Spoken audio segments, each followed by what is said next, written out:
Podcast start. No!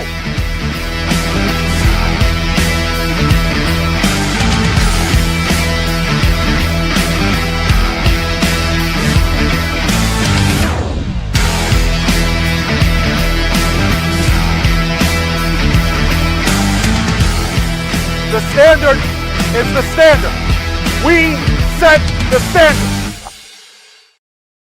That's right. That's right. We are live on Time Beef Huddle. I'm your host, DJ K DuB Omaha.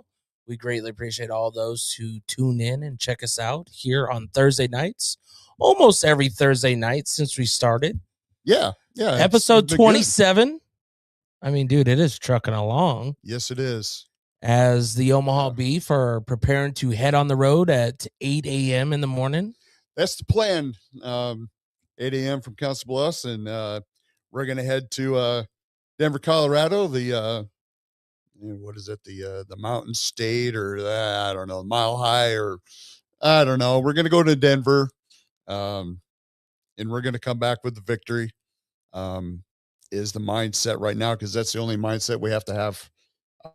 We have to just take one game at a time and win. So it's a 7.5 hour trip and jump the time zone and get some mile high air, I guess is what you want to call it. And, hey, it's I love going out to Colorado. It's great scenery, great atmosphere, and they're always treating you right. If you don't know, I got team president Tony Dormus with us. Tony, you've been on here before.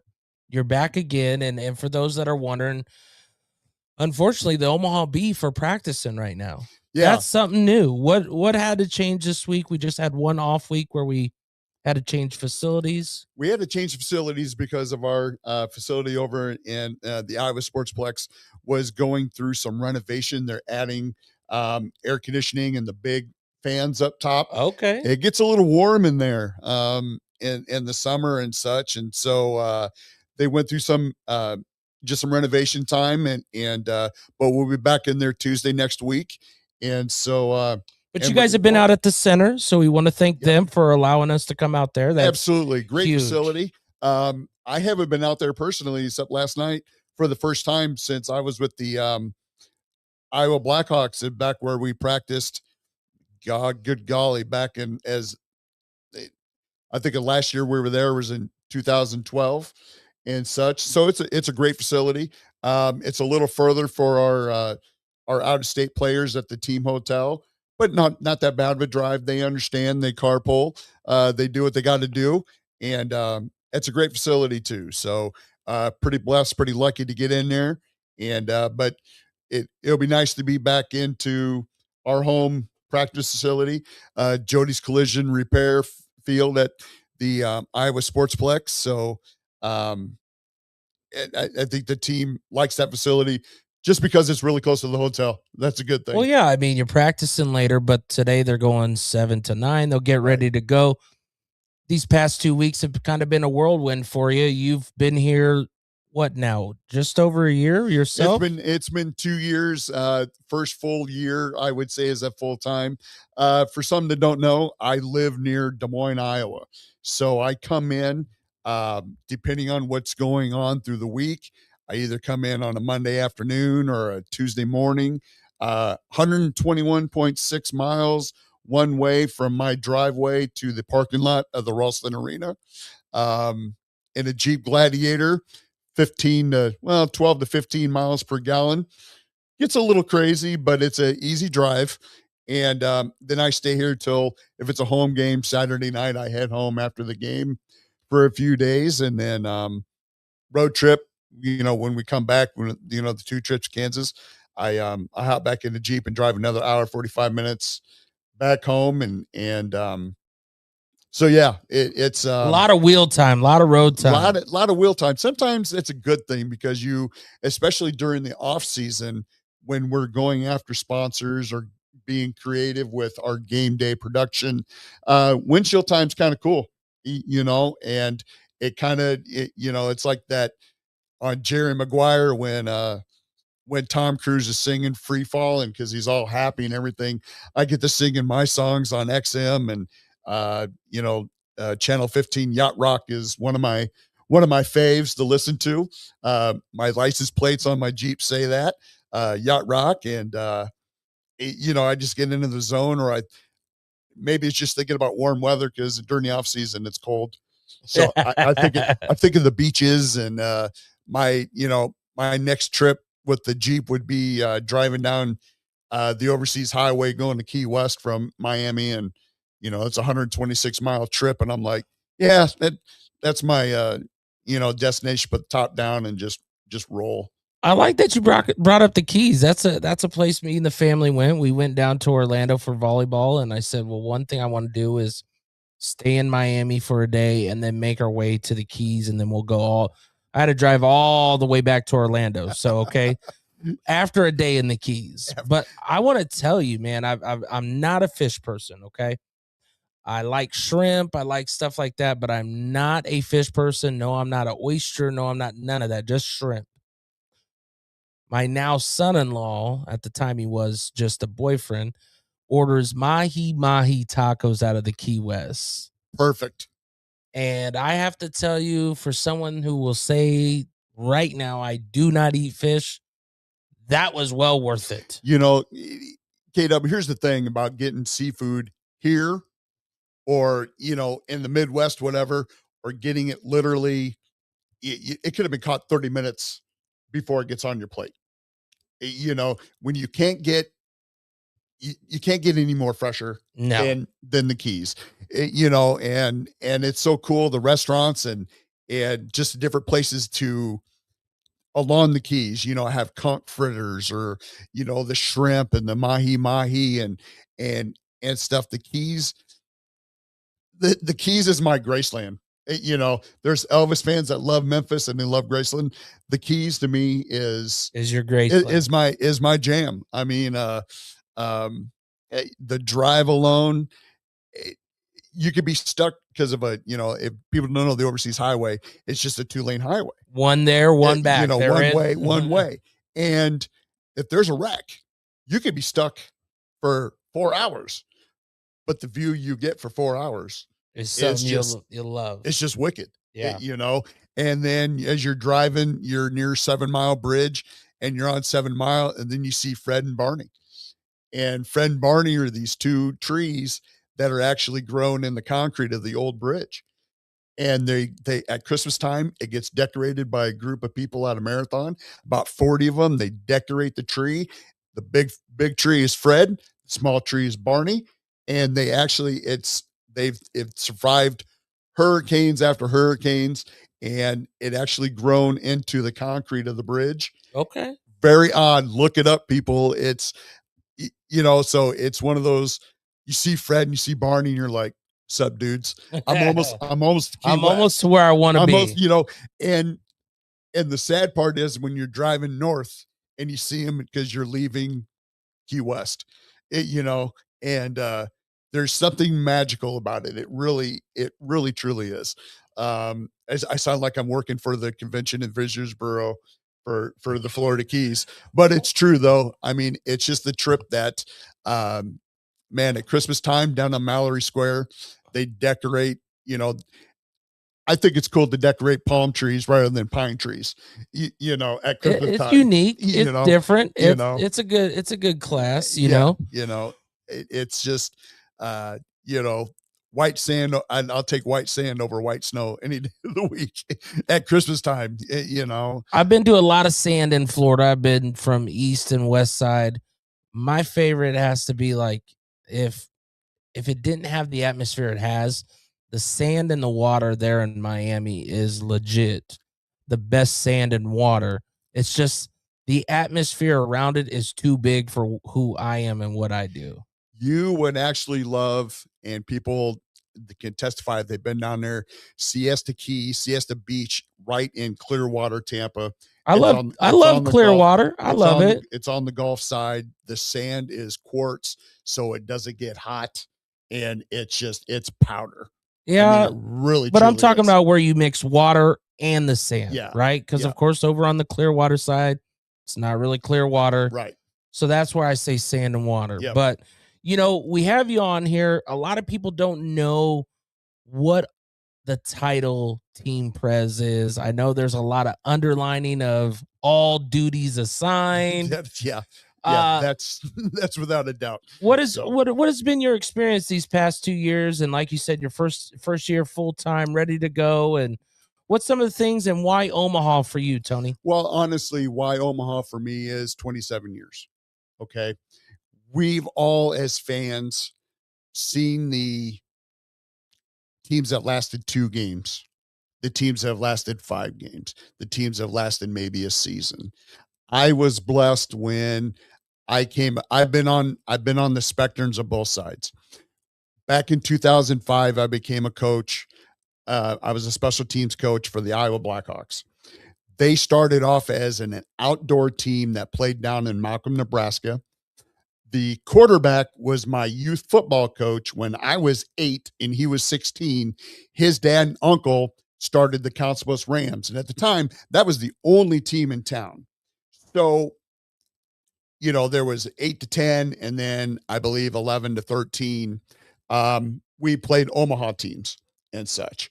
Byron,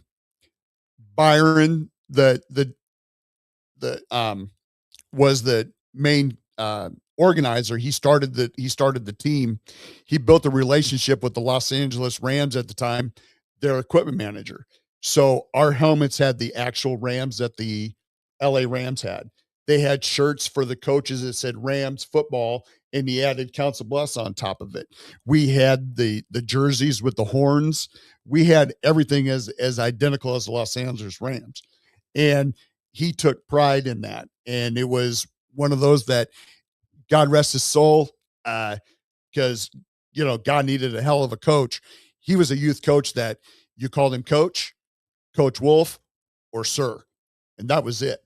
And because he demanded that respect and such, they started an outdoor team down in Lincoln with Jake Heffernan, great friend of mine, still to this day.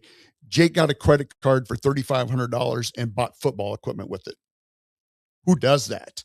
Well, it turned into 2004. They won the league down in Malcolm, and Ted Adams, that had the APFL down in Topeka, Kansas, had the Kansas Coyotes, had a small regional league, and asked Jake and Mike Wolf, Zeke Wolf was his actual nickname. He asked them to go down to Topeka and play them in an indoor game. At first, Jake's like, I don't know. Well, they all got together, had a lot of beers, and decided to do it. Ralph brought him down for 2 nights, fed them the whole time, got rung up because they had, it was a bunch of guys a couple guys played at Dana, Kurt Ferguson, TJ Kleinbeck played. There was a lot of just Council Bluffs guys that wanted to keep playing football. And they got rung up, but it was an opportunity in 2004. They got one game with the Mid-America Center. They were a travel team in 2004 after winning that league and going down to Topeka in 2003. Well, then after I helped a little bit with the team to kind of market it, because I worked for the Council Bluffs Chamber at the time, put about $3,500 in there for 2 weeks of preparation. Jake didn't have turf. They brought it up from Topeka. They did everything. 2005, the Mid-America Center asked Jake if he wanted to have 5 home games. And it was like, holy cow. I became on the staff. But in 2006, at the end of that season, starting in 2006, I had the vision, and Jake had the vision that the only way the team could last is we had to turn all those dasher pads that everybody sees here at the slaughterhouse. Those are all sponsors, 402 area codes. Well, those pads that we had in 2005 were 904 Duval. They were turf from Jacksonville Tomcats that lasted 5 games with the AF2. there was a lot of 904 area code pads. We had to figure out a way to turn that into 402 and 712. We had to do it quick. 108 dasher pads. Jake and I went out and got 89 new sponsors, new pads and logos and all that stuff. And then in 2007, every pad was 402 and 712 area codes. So we had the marketing plan, we had the drive, and honestly, Dub, we had fun, 2012, the team sold after winning a couple titles in the league. I got nice fat, Super Bowl style rings. It's pretty cool. It's pretty crazy how guys that, we don't care about jewelry on the wedding rings or something like that, but something about a Super Bowl style ring. You get that championship ring. It's just different. It's just different, and you get the looks of, I officiate high school football. First game of the year, I always wear my rings. It's just one of those things that I've done I'll be starting my 18th season of doing that. And kids are like, what are those? Or, type deal. So it's, it's kind of fun to have that Super Bowl style ring. You have the same thing, it's just something about it, right? Yes, sir. And so, I took a break from arena football for a while. Here's the other spectrum. AF1, there was a franchise going to be started up in Council Bluffs. Yeah, I remember it. The Iowa Rampage. And kind of a storied story that I got asked to become the GM of that, and I was excited because there were times, it was January, I was missing setting up for tryouts, all those sponsor meetings, everything that we did for the Blackhawks playing at the Mid-America Center brought back just an overwhelming. You're hoping it's a lot of the same, but as reality moves forward. Yeah, exactly. That's the other spectrum of this arena game, is it didn't work out the way I envisioned. Things went awry. And that's where, so the story, how I met Ricky, was pretty easy. It was 11 o'clock on a Wednesday. It was our exhibition game. And at the arena, we got the turf laid out. It's painted. It looked sexy. We got the sponsors. We got the stickers on the pads, and we were 4 short because of the arena size. Mid-America Center was just a little bit bigger end zones. And as the 2 owners of the team were frantically trying to figure out what we were going to do, I called the office here. Got Ricky on the phone. He didn't know me from, he didn't know who the heck I was, but I introduced myself. Next thing you know, Ricky says, I'll loan you guys, just come over and pick them up. I need them by Friday. He could have easily laughed. He could have easily gave me the finger. He could, because I'm not in his market, but yet I am in his market. My league is quote unquote supposed to be higher than the CIF at the time. He could easily just laughed at me. He could have easily. Well, I gave him tickets to the game, Jeff, and he had a couple players and stuff. Him and I talked for about 10, 15 minutes as I was walking around like I do at the games here at the Slaughterhouse. I'm always talking to our sponsors, our suite owners. I'm thanking fans and everything. And I was doing that at the Mid-America Center at that time. And we exchanged phone.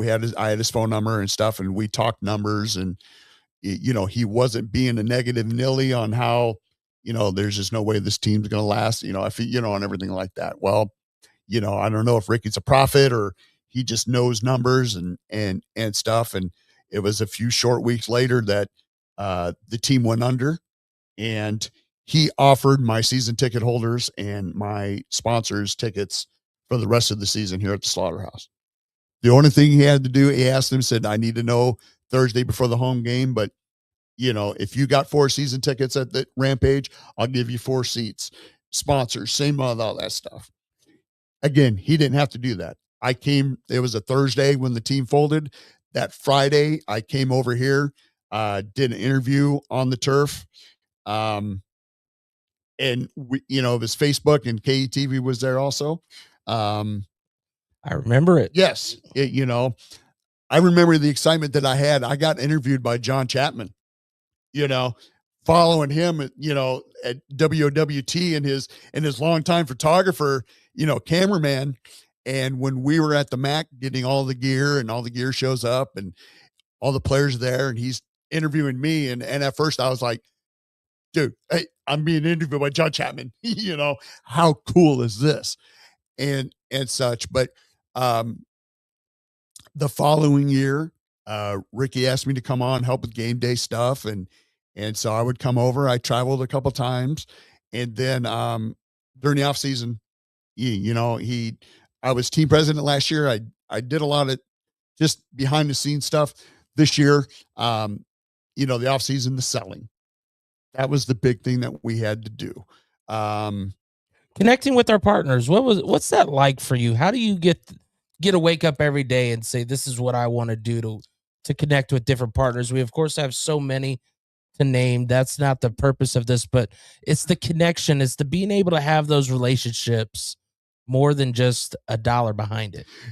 I think it's just building the excitement. First of all, 27 years, I became, when I was with the Blackhawks, we were not even one full season, and that's when we decided that, again, we needed somebody to go out and sell and everything. I had my chamber of commerce connections. Everything blew up at Council Bluffs. Being a Council Bluffs guy, I know a lot of businesses in Council Bluffs, and that's how I kind of got in that rabbit hole of the rampage. I like going into businesses. A no solicitation sign to me just means that I'm not selling ballpoint pens and Post-it notes. I'm selling something that you can bring your employees to, you can bring your family to. Just knowing that how we can get creative. Hey, Tony, Ricky, Jeff, I got $2,500. What can you do? You know what? Dadgummit, we're going to do something because we want you a part of it. And I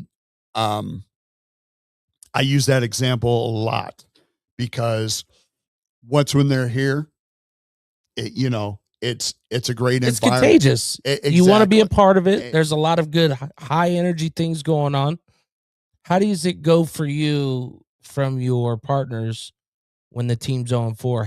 How as the team president, what's some challenges you kind of have seen and how do you overcome them?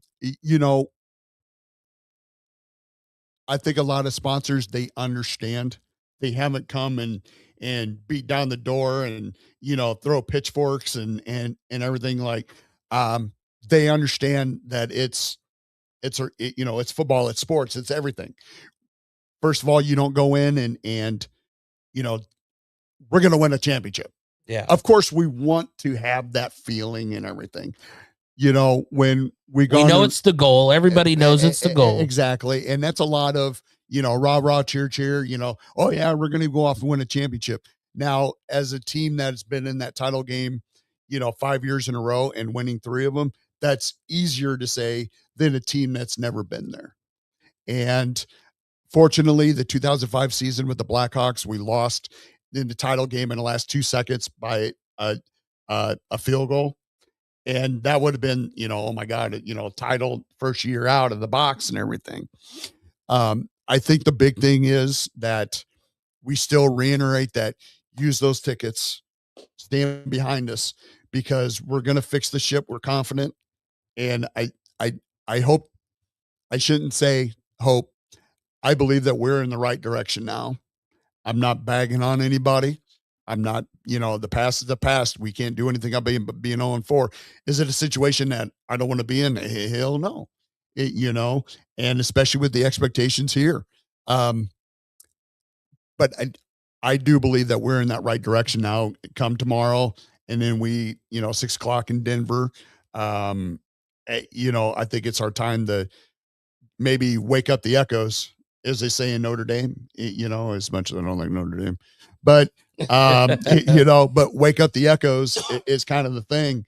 And so when we come back to the slaughterhouse next week, we have a couple player appearances at a couple sponsors that we're going to have the coaches show at Goose's on Monday night at 6.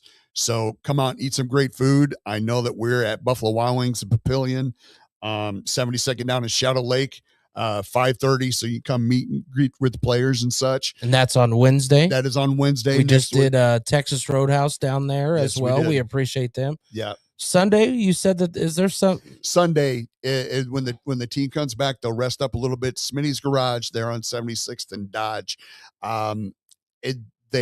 Good burgers, good food and everything. We're gonna have our players there 5:30, doing some autographs, schedule posters and all that kind of stuff. So come out and meet the players there too, because unfortunately our rosters changed from opening day to now. And so maybe it was guys that you saw at one of the earlier, meet and greets. We got some new faces, and of course our awesome veterans are still going to be there and such. So, Smitty's Garage there on 76th and Dodge, at 5:30 Sunday, when, like I said, the guys will get back hopefully by around 6 a.m. and I'll cruise eastbound and down, watch the sunrise as I'm heading back into Van Meter after we get back from Denver. And, we'll just, like I said, and then we'll start the next week. You guys, of course, have already had one of these camps. We have another kids camp coming up. So that first one was for all the flag football players with the South Omaha Athletics. That was a great event at the Iowa Sportsplex. May 30th is kind of the really big one. All of our players are there helping with drills and just having the kids have fun with football. And is that here? That is, I believe that's going to be at the Iowa Sportsplex also. Okay. Follow us on our social media, our Facebook, which has anything and everything about us and such. So if you're not following, which I assume pretty much everybody that listens here follows that page, because we have an awesome marketing and social media coordinator that sometimes we drive her nuts with what we got to get posted, but we have to do it. It is not easy. She is phenomenal at what she does. She keeps everything in line and posted and it's not an easy job. It's not just, record, click, send, share, type deal. There's a lot to it. And it too with your productions, Kendall, that, it's not an easy gig, and we are blessed to have somebody like you in our midst too, because you're not just doing these shows on Thursday. You're also at the home games doing all the interviews and, pregame, postgame, halftime, all those kind of things. We run you ragged, my man. And we were joking earlier before the podcast that I think somebody ought to sit in your chair and you sit here, and maybe we get the audience to fire some questions to you. The audience always has the realm. They can always jump in, join in, and share any question. We'll throw it up there. Yeah. I think the biggest thing, for the fans before we bring on our next guest, like you said, the social media manager, media and marketing production in the front office, what's these past 2 weeks kind of felt like for you guys? What would be kind of the summed up assumption that everybody can feel from you guys? Right now, I believe that we are, I hate the terms like rally, circle the wagons or burn the ships, kind of thing. But I think right now, with what we have gone through, I love the burn the ships analogy. And for those who don't understand that, Pirates back in the day and Buccaneers and back in the Caribbean and such, they would, for morale of the crew, when they would, land at, wherever, they would burn the ships, and that would show the loyalty to the captain, and that whole, it's a morale thing. I love burn the ships, and I think that's where we're at right now. And we just know that we got to take one game at a time. I mean, that's just where we're at. We have no margin for error. And again, I really believe in the analogy of, we're going to burn the ships and such. So, new beginnings. Yeah. New beginnings, new chapter. But you guys came together, and that's, I think sometimes this adversity that isn't normal shows who is really a part of the team and who are the ones that are just there to have the Omaha Beef attached to them. You're right. And that's kind of You're rallying the troops, you're circling the wagons, you're burning the ships, you're, whatever you want to call it.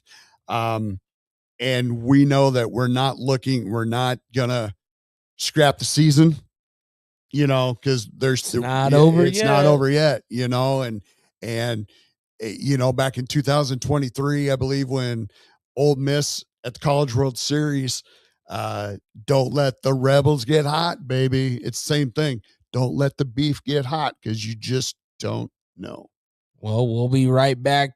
Make sure to get yourself some Omaha Beef swag along with tickets. If you don't have tickets for the next home game next Saturday, you can get them at beeffootball.com or call down to the office. But also this Saturday, we'll be at Hurrdat Sports Bar. I'll be your host, 7 p.m. with an 8 p.m. kickoff. Why? Because they're in Colorado. Come on down, Hurrdat Sports Bar in La Vista, and we'll be right back. Omaha Beef Football. Prime dancers. Rump roasters. Slaughterhouse. Are you ready? DJ next one. You ready? 3, 2, 1, go! Welcome to the Orange Kingdom. Yeah. Orange Kingdom.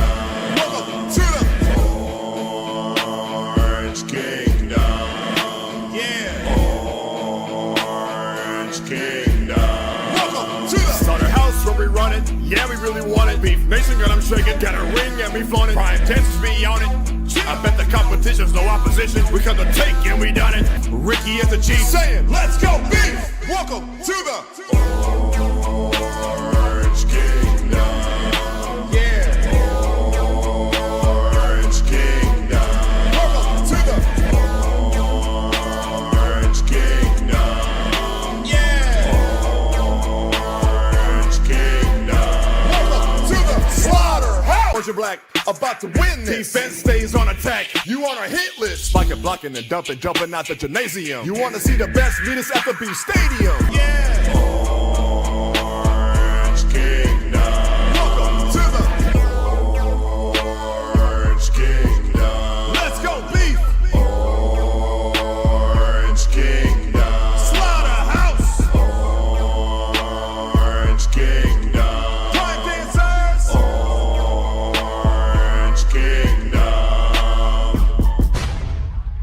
Let's roll, baby. That's right. Welcome back to Time Beef Huddle. I'm your host, DJ K DuB Omaha. We still have Tony hanging out, Team Perez. We have added Nicole Cain, our social media manager, our marketing director. Is that what it is too? Also, I don't know. Whatever. She does as well. All jobs assigned. That's what we do. But what I want to do, especially with having you here, is just kind of give a little bit of the backside where, everybody loves what we get to see on social media, but I don't think they understand how it all has to go. It's not just a quick post. It's making sure it has the right verbiage. It's making sure it has the right images. It makes sure that it has the right logos. Make sure there's a way behind this madness. And of course, for those that don't know, you take a game day, for example. Nicole, we'll break down just a game day scenario for you. Starting on that morning, like how you have a list of a full page of posts that have to be done. Yeah. So really it starts with, first off, we have a calendar. We have a whole big calendar. And that kind of marks out like what we have to post on what day. And so that way we're making sure we're hitting all the things that are promised to all of our partners. And so I look at that calendar and then I make a full sheet for game day of like what has to be posted, what time, who the partner is that's associated with the post, making sure that the graphic is ready. If it has to be approved prior to, making sure it's approved prior to, making sure that we follow and, have all the things we need to tag a partner. And then whether it's like scheduling something to make sure that it's ready to go so it gets posted on time, because who knows what happens on a game day. Like all of a sudden it's like kickoff and you're like, where'd the time go? What are we doing? So making sure that, if the stuff is scheduled so that's ready to go, like we have, all the different things like our pre-game party, post-game party. We have checking out certain booths that are up on the concourse. We have the Hy-Vee injury report. We have, all the different things, and making sure the score graphics are ready so that when the quarters happen, I can, have all of those, like put the scores out.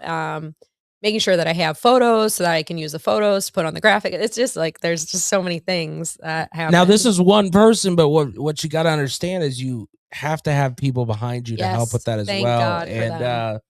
Around here we have a lot of schools that I know. I've had an Iowa Western be part of my team when it came to wired access, to where they have to get their internship hours, and he actually joined us my first year here, where he would record and do some of my secondary stuff so I can.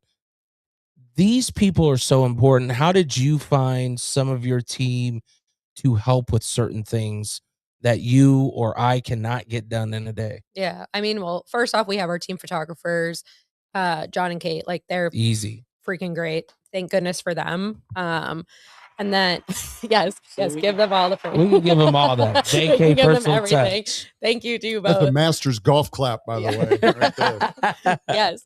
And so like, then on top of that, being with the Beef, like it's, as far as indoor football goes, right? Like it's one of those organizations that so many people want to be a part of. And so we kind of luck out in that sense that people want to be a part of the organization. They want to be a part of game day. They want to be a part of helping. So, I have these amazing interns that are super talented, and I'm so incredibly lucky to have all of them.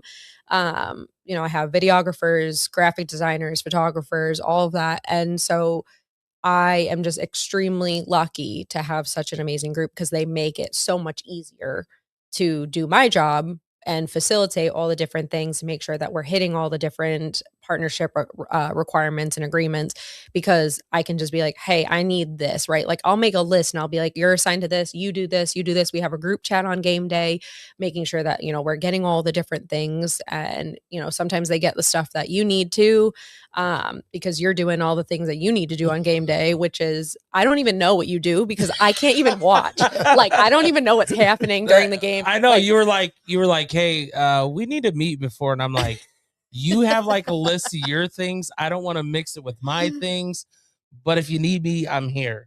And it's too crazy, because one, we also have to check in with each other, because you don't want posts to double. No. And those people who follow Beef Nation, we understand there is a lot of posts. We understand that's number one. Number two, we also understand that no matter the result of the game, what you guys are seeing might not be what you want to see, but there's things that we have to do and obligations. And I'm just putting it out there so everybody can hear from the media people that have to do it. Yeah. When Jeff, Ricky, and myself and others, when we go out and we sell, it's a lot of that is a social media campaign. A lot of that is, the video replay or up on the ribbon board and whatnot. Nicole took everything took the bull by the horns. We lambasted with her with so much social media campaign that we've admitted that we've kind of maybe went a little overboard, and there's something we'll corral for next year. But it's been pretty cool and exciting, because when you see AC Nelson post, you see, Big Red Locksmith, the quote, the lockdown of the game, the drive of the game by Nicole, that skips from my mind who that is, the drive of the game. Virtually yours. Yes. The Liberty Law, all those kind of posts. That's a part of the creative side of the selling. And then she takes it and she goes. Her interns, as she's mentioned, they're two students from Abraham Lincoln High School in Council Bluffs. I think you got other ones that are they're there. Yeah, I got Bri, PJ, Bree, Lawrence, Kevin. I have just like these really amazing and very talented young humans that want to be in the marketing space, and they want to learn. They're willing to learn. That's what I love. Exactly. I love teaching. This is not my first career. I started my career in sports medicine and fell in love with the marketing side of stuff. Oh yeah, by the way, with everything that she does, She's also our trainer. No, I'm not. Jake is our trainer. Jake is the trainer, but she helps a lot too. She helps. Yes. Jake is the guy. Yeah, Jake's the guy. But Ricky gives a shout out here. The hardest working lady of the Omaha Beef organization. We'll give that Ricky. shout out. Of course, Randy Cain says you do a fantastic job, Nicole. Greatly appreciate I feel like those. he feels like he has to say that because of my father-in-law. Well, I mean, does he? No, but I know he means it. I know he means it. He's an amazing human being. Well, so and for you guys, you know, for those that don't know, you know, of course, we've had her husband on, Coach Cain, and let him kind of tell it. Being the wife of a coach, you know, and you said you fell in love with the sports by getting into sports medicine. What was it like for you to make a decision to come up here to Omaha and join the Omaha Beef, and from the wife's aspect, but also potential career positioning for yourself as well? Yeah, I mean, I got into doing like social media and marketing with arena football because of CJ. Like, I know that he's going to be busy and he's going to be gone. And so for me, it's a really great way to like leverage with him on like we have a common thing, right? I love my husband to death. His only hobby is football. There's nothing else in life. Like, it is football. There's football 24/7. I remember I remember us trying to. Now let's say this is pre Super Bowl. We're trying to get the Super Bowl party video done, and his team is playing. So when she says this, it means 150% because the Panthers are playing for their chance, and I get it. They were getting their chance. But we had a video we had to shoot. Come on, coach. But like, our apartment is like littered with plays. Like, he writes them on any little piece of paper he can find. They're all over the place. Like, football is his whole entire world. And, you know, for me, as a wife of a football coach, it's not an easy thing, right? There's so many people that it's not the life for them. It's not the life they want. They don't want to move. They don't want to be, they just don't want that. Like, a coach is gone, their brain, they might be physically sitting in front of you, but they're literally drawing plays 24/7 in their head.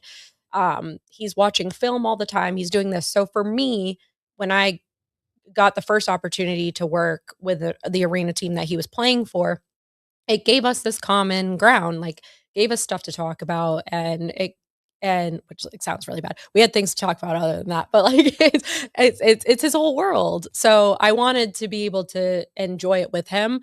I don't like being in the stands. My in-laws can tell you I am an awful fan. Awful. I am so bad. I get so superstitious. I will go and I will buy an entire new outfit mid-game because I think that if something's going wrong, it's because of my clothes. It's only stupid when it doesn't work. So like, I will pace back and forth. And if they start doing good, I will stay pacing in that zone until something bad happens and I have to switch and start pacing somewhere else. Awful fan. So it's honestly so much better for the entire community and the entire fan base if I am on the bench doing social media stuff because I can't do all that other stupid crap. I like that you brought up the significant other and being where your significant other's a coach. I did that for 8 years at a high school level. Mm-hmm. We had 4 kids at the time, and my wife pretty much from August until November is solo dolo. And even in the summer, it's not always there. I'm not always there because we're doing 2-a-days or practice in the morning. So when you think of just that aspect of it, how do you guys reel yourself back in when it isn't during football time? And how important is that for your guys' relationship? Because it's not easy. Yeah. You either choose to support and do what they are going to do, and you don't have to be a part of it, but being a part of it was the way to find yourself to know that, hey, we can both work our own work, but when we come to this, it's fun. Yeah. I mean, it's a saying, if you can't beat them, join them, right? Like, I knew I'm not going to win. Football is it. And so I was like, okay, it's, meet him where he's at and enjoy it. Like, we've been together, it'll be 10 years. We've been married, it'll be 2 in July. And so, for me, it's just, we don't have kids. We have our 2 dogs and we move a lot. But we've seen so many different cool places in the country. We've we've met so many amazing people. And so I think it's just embrace the adventure, enjoy where you're at. I literally have a tattoo that says "You are here," because it's like, for me, like that grounding of like, okay, if we're home together, phones away, we're watching Grey's Anatomy or New Girl or whatever, and eating ice cream. And it's funny that she says this, because the women do control that part. Because for us, and I can almost guarantee, I'm like CJ, like if it ain't the sport, then I'm just not really worried about the TV, but I'll lock in and I'll watch a little bit of whatever show you decide. And then you throw in the ice cream. I mean, who doesn't want ice cream? Right. Come on. Listen, he's a big Halo Top guy. Loves a Halo Top. But I also love to bake. So he gets like cookies and brownies and all this other stuff. Spoiled. I know. It's such a tough life. But what's been the biggest adjustment that you guys have had to make with his position and with you doing what you do, as far that you have taken it now with the Omaha Beef? I don't know. I mean, there's not really been, him and I are really good at ebb and flow. Like, I think that's one of the best things about the relationship that we've created. Communication, key, 100%. I suck at it. Yeah. I don't have to lie. Listen. I just have my mind's going a million miles an hour. I'm doing the best that I can, but I know I can do better. So communication, it's hard. It's freaking hard.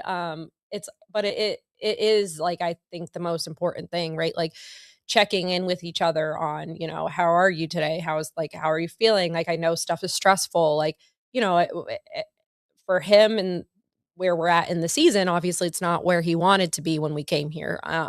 It's not where the expectation was. There's high expectations here. And so and that's in a good way, right? Like you want to have those high expectations. Yes. Like you want to be the one that everyone wants to be. And so I think that's the cool part about this organization, is you're not moving again for a long time.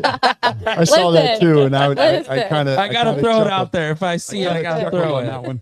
I don't want to move. Okay, I like Nebraska. I'm from Massachusetts. Like, this is a totally different world for me. Massachusetts. Like, I'm a masshole through and through. Like, and so this is a totally different world for me. But I like it here, and I think that's the other thing too, is like it's a slower pace in Nebraska. And for him and I think it's allowed us to take a second, like just take a moment. And I think that's the biggest adjustment, right? Like when you're in these situations, like sports is such a high pace, high energy world. You have to be able to sit down and find time where you're like just doing nothing, which is so hard for me. I have ADHD. I'm like all of the time. So I know. I remember the first time we met, my wife's there. She goes, "What level is she on?" I was like, "I have no idea." She went from A to Z, and we only were there for 3.5 seconds. Yeah, like I'm all over the place. So it's, trying to find the happy medium of being all over the place, but also being where you're at and like taking a breather.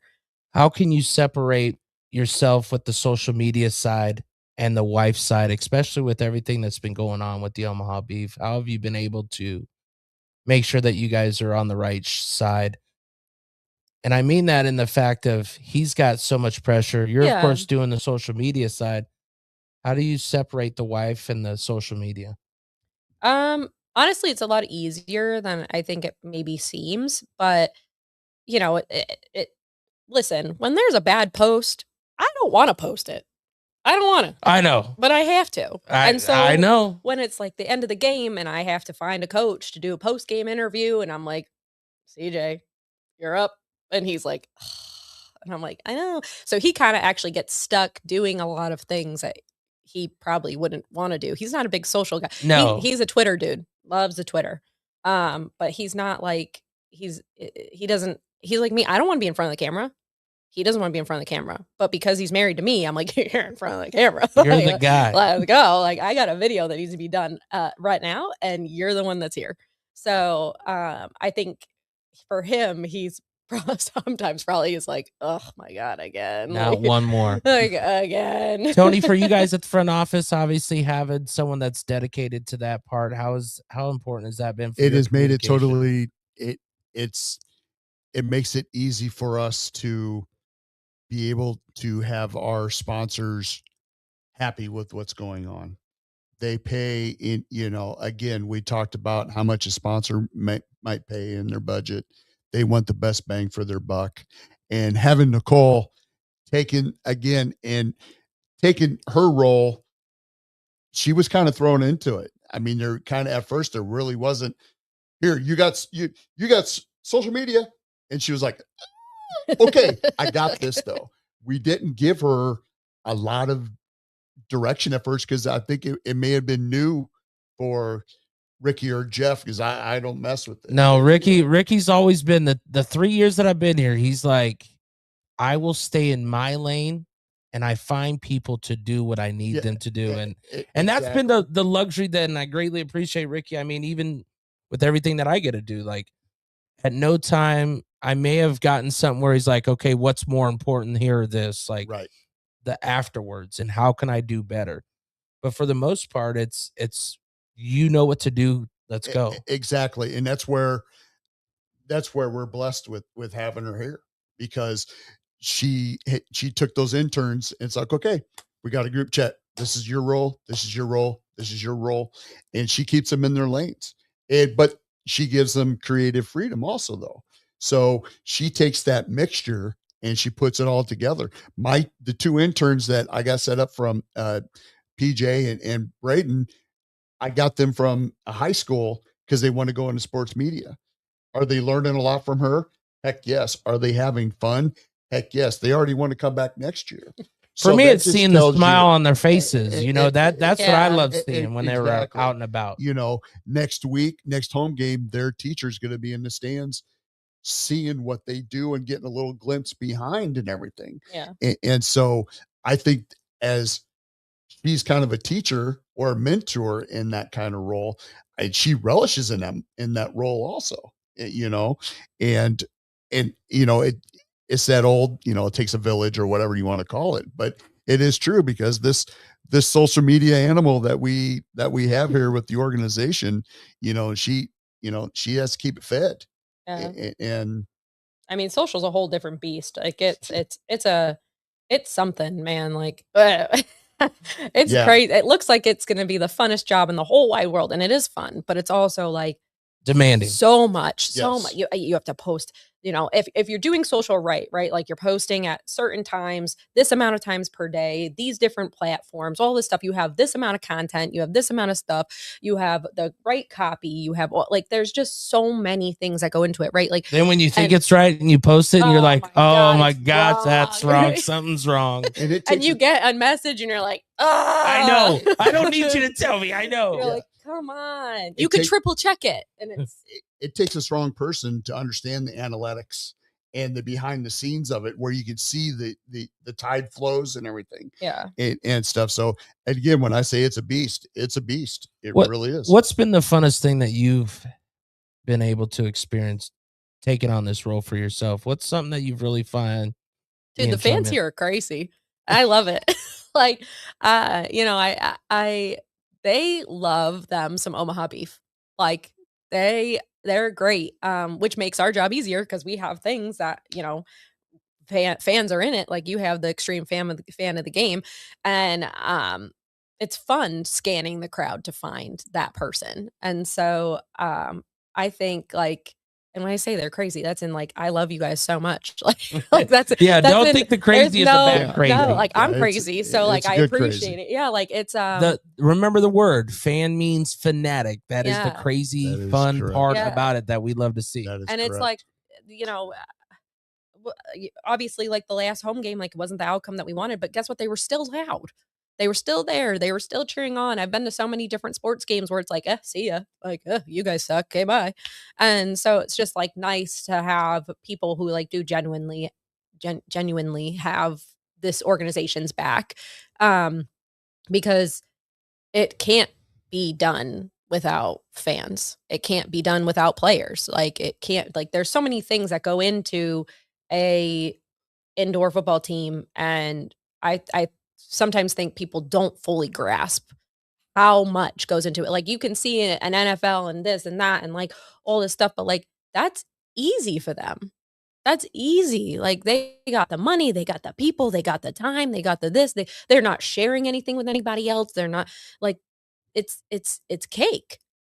Go like if you want to work in indoor football, you better be ready to work. And you got to be ready to wear multiple hats. You got to be ready to work, man. All day. Like Kendall, we need music now. Okay, here's my phone. Here we go. Right. Don't judge me. Don't judge me. Yeah, like what do you think has been the hardest thing with you moving up here and doing what you do? What do you think has been the hardest thing through this process for yourself? I mean, Massachusetts is far. It is. So, that's hard, but we've moved. So like I know. But it's funny cuz like moving's not hard. No. I think everybody needs to move away from their hometown at least once. At least once. Give yourself a chance. Go somewhere, make your own thoughts, your own views, be your own person. I miss them. I miss my family more than I could even express, right? Like they are my whole world. My grandparents are like my best friends. And I've only been home once since we've been here. So I think every time you move somewhere, you have to now find a new village. And luckily, we came into this village, and it was a very quick, like, you're here, you're us, you're with us. Like, you're a family, like, here you go. And so I think like that's what made it easier to move out here. When I was living at home and CJ was playing in West Virginia, and when he came back to Massachusetts after the season was over, he's like racking his brain. What am I going to do? I don't know. Like, where do we go? All this stuff. I was like, I don't know. We stay here. I don't know. Like, whatever. We live in my childhood bedroom with my parents and continue forward. And he, and then he started talking to Coach Negron, and we make the decision that here he makes like a decision that he wants to come out here. And then he brings it to me very nervous. Like, oh my God, she's going to tell me no. And I was like, well, all right, so we're moving to Nebraska. And he was like, really? That wasn't hard? He was like, seriously? Like, we can go? I was like, yeah? What else are we doing? Like, sure. And so we pack up the dogs, pack up our stuff, and we come out here, and Ricky helped us find a place to live and moved in, and Rex now, my puppy Rex, he met his girlfriend, and it's good to go. He's got a corgi. It's like nice. So of course, dogs are huge for you. What's some of the outside besides movies, ice cream, or shows, ice cream and dogs? What is it that you and CJ can relax to? What's some things that you guys get out and do? The farmers markets here. I cannot wait for farmers market season. Y'all, if you're watching this and you have not been downtown to a farmers market and you've lived here, I'm gonna be upset. Because they're beautiful. The farmers markets here are beautiful. They are, but it's still find the time, and you got to do it. You got to do it. I work on Saturday, Sunday morning, and let me tell you, I'm going to be like, listen, I need 2 hours. I got to go. We'll give a shout out here. Peppy says she does all right with social media. Not too shabby as a away game trainer too. Helping out on the away games. That's got to be huge, right? I mean, you go from where you have so many. I mean, the blessing that the Omaha Beef has is some of our partners are right up in the seats. I know Brian's been there, Brian Inselman from Achieve, where if he's needed, he can come down. But when you're on the road, it's a whole different ball game. It's you versus everybody else around you. Yeah. The road games they're fun. Who doesn't like sitting in a van for 8 hours with a bunch of stinky guys? Like, I could see your eyes just getting very excited. No, it is fun. I think it's going to be funny. She forgot to say that she's going to be in Jeff's van. Oh yeah, I am with Jeff. Oh, you're so blessed. I am with Jeff. Yeah. So, yeah, Jeff, we love you. Well, okay. Look at that. You guys are here. You're gone. It's that episode's there. People got to learn about you. Got to learn a little bit about you. And we're already at 8:00. So you guys are all going to go to Heard That. That's right. If you're in town, make sure to come by Heard That Sports Bar. 7 p.m. I will start with the DJ and getting the atmosphere ready. 8:00 kickoff Central Time because it's a 7:00 kickoff in Mountain Time. And then, of course, Monday, we have the Coaches Show. Make sure to check that out down at Goose's Bar and Grill and Papillion. But Sunday, we have... Sunday at Smitty's Garage there on 76th and Dodge at 5:30. Players are going to get their grub on with some good burgers. And so, see, if you want to see the players, meet the people that are behind Omaha Beef, these are the opportunities. So you have Sunday. We have lots of them. Monday, Goose's. Wednesday, Buffalo Wild Wings. Is it Papillion? Papillion. Okay, yes. last time it was West Dodge. So we have sure. 2. Perfect. We got 2. So Papillion 2 again. locations. Look at that. Papillion is getting a lot of love. Yes, they are. I know. Papillion. Get out of here. Well, once again, we appreciate everybody tuning in, all those who gave those wonderful little comments and everything. We appreciate, because we can't do what we do without you. But always remember, as you watch the game on Saturday, it's always what? Go Beef! Welcome back to the Omaha Beef Coaches Show. We're going to discuss with him everything going on here. We want to set the standard. We want to give our fans the best thing possible that we can.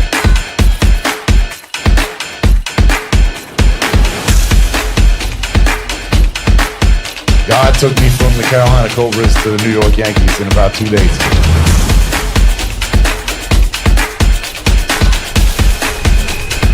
I just love Omaha.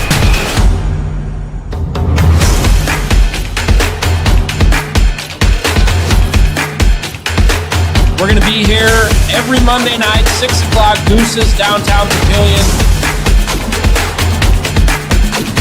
Let's get this started now.